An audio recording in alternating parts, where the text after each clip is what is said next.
Hi friends, ಎಲ್ಲರಿಗೂ ನಮಸ್ಕಾರ. ಇವತ್ತಿನ ವಿಡಿಯೋದಲ್ಲಿ ಸಿಂಪಲ್ಲಾಗಿ ಒಂದು ಸ್ನ್ಯಾಕ್ಸ್ನ ಮಾಡಿ ತೋರಿಸ್ತಿದ್ದೀನಿ. ಮಕ್ಕಳು ಸ್ಕೂಲಿಂದ ಬಂದ ತಕ್ಷಣ ಏನು ಮಾಡ್ಕೊಳ್ಳೋದು ಅಂತ ಚಿಂತೆನೆ ಬೇಡ. ಈ ಸ್ನ್ಯಾಕ್ಸನ್ನು ಒಂದು ಸತಿ ಟ್ರೈ ಮಾಡಿ ನೋಡಿ. ಮನೆಯಲ್ಲಿ ಸಿಗುವ ಕೆಲವೇ ಸಾಮಗ್ರಿಗಳಿಂದ ಈ ಸ್ನ್ಯಾಕ್ಸನ್ನು ನಾವು ರೆಡಿ ಮಾಡ್ಕೊಳ್ಬೋದು. ಕ್ರಿಸ್ಪಿಯಾಗಿರುವಂಥ ಈ ಸ್ನ್ಯಾಕ್ಸನ್ನು ಯಾವ ರೀತಿ ಮಾಡ್ಕೊಳ್ಳೋದು ಅಂತ ಈ ವಿಡಿಯೋದಲ್ಲಿ ನೋಡ್ಕೊಳ್ಳೋಣ. ವಿಡಿಯೋನ ನೋಡ್ತಿರೋರು ಫುಲ್ ವಿಡಿಯೋ ನೋಡಿ, ವಿಡಿಯೋಕ್ಕೊಂದು ಲೈಕ್ ಮಾಡಿ. ಬೇಕಾಗಿರೋ ಸಾಮಗ್ರಿ 2 ಹಸಿರುಮೆಣಸಿಕಾಯಿ, 4 ಇಕ್ಳು ಬೆಳ್ಳುಳ್ಳಿ, ಸ್ವಲ್ಪ ಹಸಿ ಶುಂಠಿ, ಸ್ವಲ್ಪ ಕೊತ್ತಂಬರಿ ಸೊಪ್ಪನ್ನು ನಾನು ಹಾಕ್ಕೊಳ್ತಿದ್ದೀನಿ.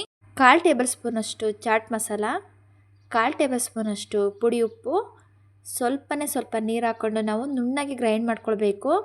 ನೋಡಿ, ಈ ರೀತಿ ನುಣ್ಣಗೆ ನಾನು ಗ್ರೈಂಡ್ ಮಾಡಿಕೊಂಡು ಇಟ್ಕೊಂಡಿದ್ದೀನಿ. ಒಂದು ಬೌಲ್ಗೆ 1 ಕಪ್ ಆಗುವಷ್ಟು ಮೈದಾ ಹಿಟ್ಟನ್ನು ತೊಗೊಂಡಿದ್ದೀನಿ. ಮೈದಾ ಹಿಟ್ಟು ಬದಲು ಗೋಧಿ ಹಿಟ್ಟಲ್ಲೂ ಸಹ ನಾವು ಮಾಡ್ಕೊಳ್ಬೋದು. 1/2 ಟೇಬಲ್ ಸ್ಪೂನಷ್ಟು ಕಪ್ಪು ಪುಟ್ಟೆಳ್ಳು, 1/2 ಟೇಬಲ್ ಸ್ಪೂನಷ್ಟು ಜೀರಿಗೆಯನ್ನು ಹಾಕ್ಕೊಂಡು ಮಿಕ್ಸ್ ಮಾಡ್ಕೊಳ್ತಿದ್ದೀನಿ. ರುಚಿಗೆ ತಕ್ಕಷ್ಟು 1/4 ಟೇಬಲ್ ಸ್ಪೂನಷ್ಟು ಉಪ್ಪನ್ನು ಹಾಕ್ಕೊಂಡಿದ್ದೀನಿ. ನಾವು ಮಸಾಲೆ ಗ್ರೈಂಡ್ ಮಾಡ್ಕೊಳ್ಬೇಕಾದ್ರೂ ನಾನು ಉಪ್ಪು ಹಾಕಿದ್ದೀನಿ, ಅದರಿಂದ ನೋಡಿಕೊಂಡು ಉಪ್ಪು ಹಾಕ್ಕೊಳ್ಳಿ. 2 ಟೇಬಲ್ ಸ್ಪೂನಷ್ಟು ತುಪ್ಪವನ್ನು ಹಾಕ್ಕೊಂಡು ಮಿಕ್ಸ್ ಮಾಡ್ಕೊಳ್ಬೇಕು. ತುಪ್ಪದ ಬದಲು ಎಣ್ಣೆನಾದರೂ ನಾವು ಹಾಕ್ಕೊಳ್ಬೋದು. ಗ್ರೈಂಡ್ ಮಾಡ್ಕೊಂಡಿರುವಂತಹ ಮಸಾಲೆಯನ್ನು ನಾನು ಹಾಕ್ಕೊಳ್ತಿದ್ದೀನಿ. ಜಾಲರಿಯಲ್ಲಿ ನಾವು ಶೋಧಿಸ್ಕೊಳ್ಬೇಕು.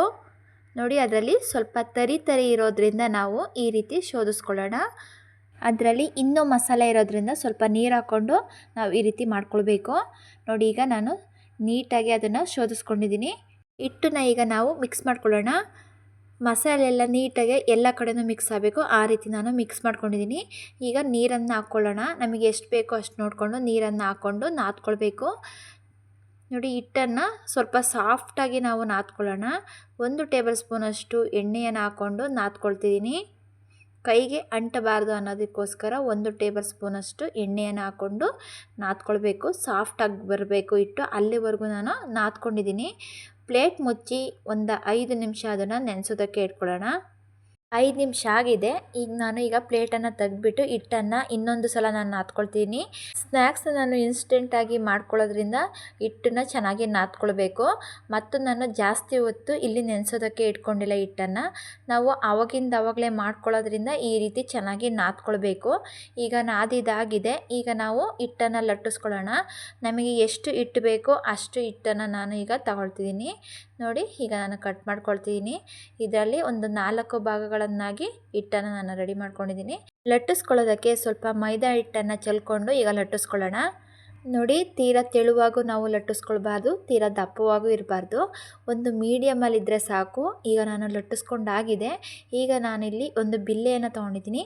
ಈ ರೀತಿ ಬಿಲ್ಲೆಯಲ್ಲಿ ನಾವು ಈ ರೀತಿ ಕಟ್ ಮಾಡ್ಕೊಳ್ತೀನಿ. ಬಿಲ್ಲೆ ಇಲ್ಲ ಅಂದರೂ ಪರವಾಗಿಲ್ಲ, ಒಂದು ಗ್ಲಾಸು ಇಲ್ಲ ಅಂದರೆ ಬಾಕ್ಸಿನ ಮುಚ್ಚಳ ಇದ್ದರೂ ಪರವಾಗಿಲ್ಲ, ಈ ರೀತಿ ಕಟ್ ಮಾಡಿಕೊಂಡು ನಾವು ರೆಡಿ ಮಾಡ್ಕೊಳ್ಳೋಣ. ಈ ರೀತಿ ಬಿಲ್ಲೆ ಇದೆ ನೋಡಿ, ಈ ರೀತಿ ಈಸಿಯಾಗಿ ನಾವು ಮಾಡ್ಕೊಳ್ಬೋದು. ಉಳಿದ ಹಿಟ್ಟನ್ನು ಈ ರೀತಿ ನಾವು ನಿಧಾನವಾಗಿ ತೆಗಿಬೇಕು.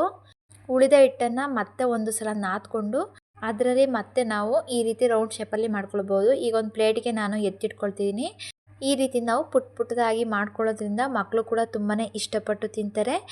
ಈ ಸ್ನ್ಯಾಕ್ಸನ್ನು ನಾವು ಮಾಡ್ಕೊಂಡಿಟ್ಕೊಂಡ್ರೆ ಸಂಜೆ ಕಾಫಿ ಜೊತೆ, ಟೀ ಜೊತೆ ಮತ್ತು ಮಕ್ಕಳು ಸ್ನ್ಯಾಕ್ಸ್ ಬಾಕ್ಸ್ಗೂ ಕೂಡ ನಾವು ಹಾಕಿ ಕಳಿಸ್ಬೋದು. ತುಂಬ ದಿವಸ ಕೂಡ ನಾವು ಇಟ್ಕೊಂಡು ತಿನ್ಬೋದು. ಉಳಿದ ಹಿಟ್ಟನ್ನು ಸಹ ನೋಡಿ ಈ ರೀತಿ ನಾವು ಲಟ್ಟಿಸ್ಕೊಂಡು ಈ ವಿಧಾನವಾಗಿ ನಾವು ಮಾಡ್ಕೊಳ್ಬೋದು. ನೋಡಿ, ಈಗ ಮತ್ತೆ ನಾನು ಈ ರೀತಿ ಮಾಡ್ಕೊಂಡಿದ್ದೀನಿ. ಈಗ ಹಿಟ್ಟನ್ನು ತೆಗೆದ್ಬಿಟ್ಟು ಒಂದು ಪ್ಲೇಟ್ಗೆ ನಾನು ತೆಗೆದಿಟ್ಕೊಂಡಿದ್ದೀನಿ.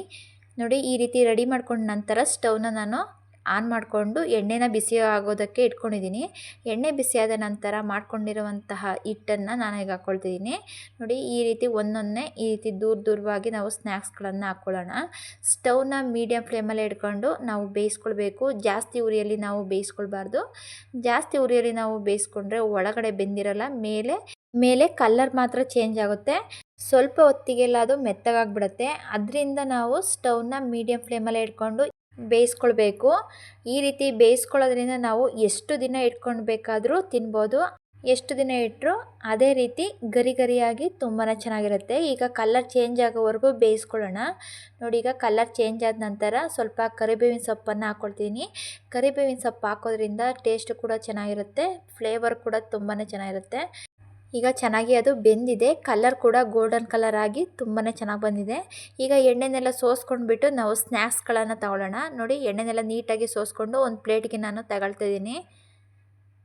ನೋಡಿ, ಸ್ವಲ್ಪನೂ ಅದರಲ್ಲಿ ಎಣ್ಣೆ ಇರಬಾರ್ದು. ಆ ರೀತಿ ಸೋಸ್ಕೊಂಡು ಒಂದು ಪ್ಲೇಟ್ಗೆ ಹಾಕ್ಕೊಳ್ಳೋಣ. ನೋಡಿ ಗರಿ ಗರಿಯಾಗಿರುವಂತಹ ಈ ಸ್ನ್ಯಾಕ್ಸನ್ನು ನೀವು ಒಂದ್ಸತಿ ಟ್ರೈ ಮಾಡಿ ನೋಡಿ, ತುಂಬಾ ರುಚಿಯಾಗಿರುತ್ತೆ. ಎಷ್ಟು ದಿನ ಇಟ್ಟರೂ ಅದು ಮೆತ್ತಗಾಗಲ್ಲ. ಒಂದು ಬಾಕ್ಸ್ಗೆ ನಾವು ಸ್ಟೋರ್ ಮಾಡ್ಕೊಂಡು ಇಟ್ಕೊಂಡ್ರೆ ತುಂಬಾ ಚೆನ್ನಾಗಿರುತ್ತೆ.